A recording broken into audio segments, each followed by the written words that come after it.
Hey everybody, I am ARMR, and what I watched today is Reboot, Season 1, Episode 11, Talent Night. We open on a weird game that mainframers are playing. It's played on a giant hovering cube that, well, if you mess up piloting on it, it'll just send you flying. That seems kind of unsafe. This actually does happen to a Binome, and we don't see just how injured he ends up. I'm guessing very, because he just goes flying off into space. Through dialogue during this scene, we find out a couple things. First of all, that it's Enzo's birthday, and second, that it's Enzo's first birthday.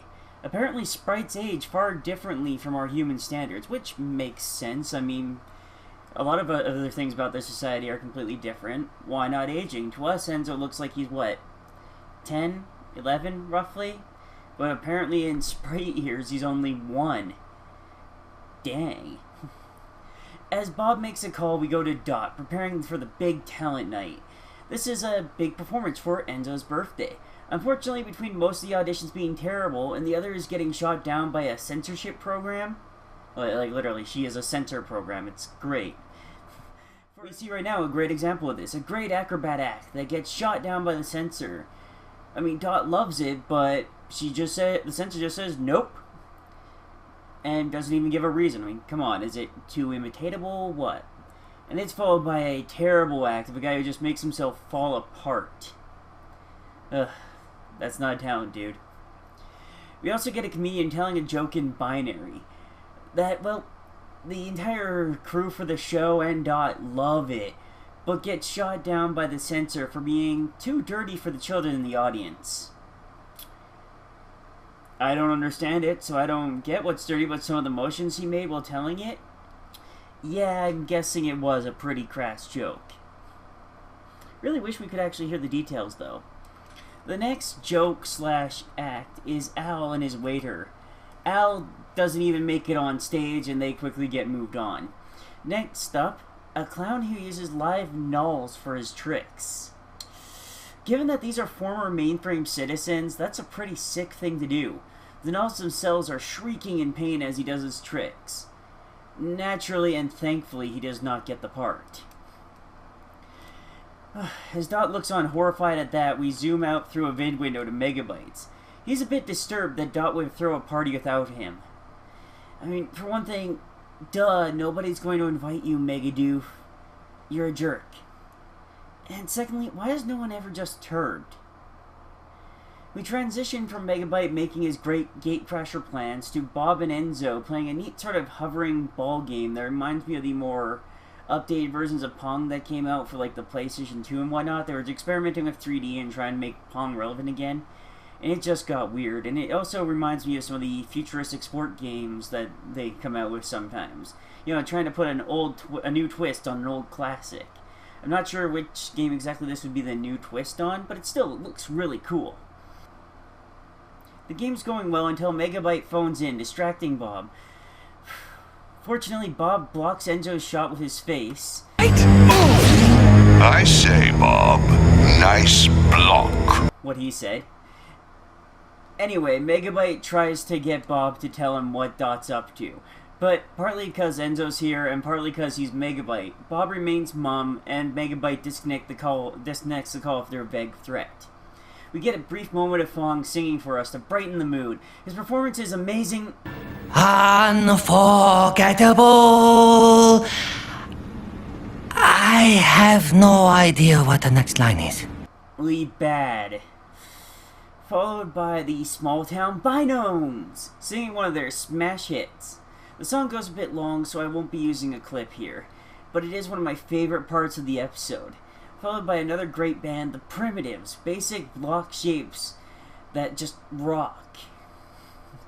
After the two great bands, we get a certain Kirk reference that falls a bit flat, unfortunately partially because it's heavily rooted in the show's time. Megabyte's Binomes are even given an impromptu audition, one of them making Dot cringe with a bit of breakdancing. Ugh. Admittedly, sometimes breakdancing can be really cool when done well, but this round little guy, he don't got it. After the spies get away, they deliver the info to Megabyte. Dot's crew is celebrating something. Tonight. Naturally, they first report this as incomprehensible code and then translate after asked, What are you trying to say? After they get the translation out, Megabyte expresses his confusion. Armed with this knowledge, Megabyte decides to enact Plan Code 214. His binomes reacting with dismay at this news. What plan could be so bad that even viral binomes are terrified of it? We'll see soon enough. Back with Bob and Enzo, the kid's trying to sound ungrateful, but he's completely wiped out from all the fun, and it's starting to get just frustrating for him. He wants to go back to the diner, relax, and have a bite. Unfortunately, it's not quite time yet, and Bob continues trying to stall by throwing Enzo down the data slide. Enzo's definitely getting suspicious at this point, and as soon as he gets to the bottom of the slide, he takes off on his zip board towards the diner. Bob, currently on the phone with Dot, basically going, "Crap, Dot, he's coming!"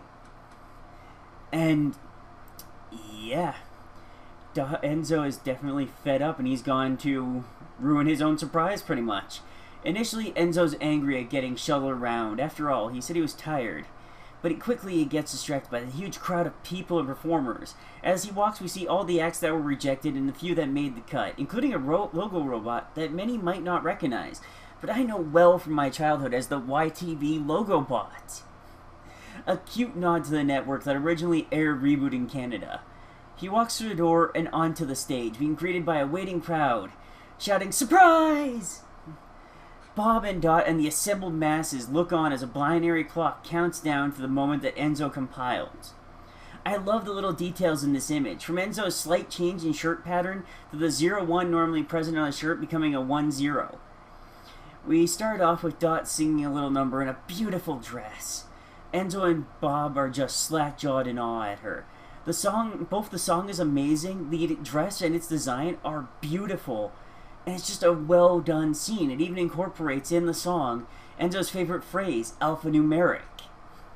Right after Dot's song, but before any other act can start, Megabyte crashes the party, his ships descending ominously as odd-looking weapons unfold from their backs, pointing right at the audience, before revealing themselves to be speakers. A drum platform rises from the main vehicle, followed by a coffin held in skeletal hands, bearing Megabyte's skin symbol. As the virus emerges, he hefts a guitar and proceeds to rock, turning it up to 11 before launching a shredding guitar solo at the crowd and leaping down to confront Bob. Bob unveils his own guitar, and what follows is an epic rock battle as Bob unleashes his skills against the virus. I love how at the end of this, Megabyte doesn't try anything, he doesn't attack anyone, he just says he'd always wanted to do that, gives into his guitar as a birthday present, and leaves peacefully. An oddly kind moment for our usually maniacal villain. I almost feel like he was like, well, I proved my point. I'm going to go now. I need more time to plan things. Yes. Anyhow, that's how the episode ends, and I love this episode. A slow build-up with a few fun moments peppered in, and then a great sequence at the end. We don't see the rest of the concert, but really, who could follow Megabyte after that performance? Anyhow, thank you all for watching, and I'll see you next time.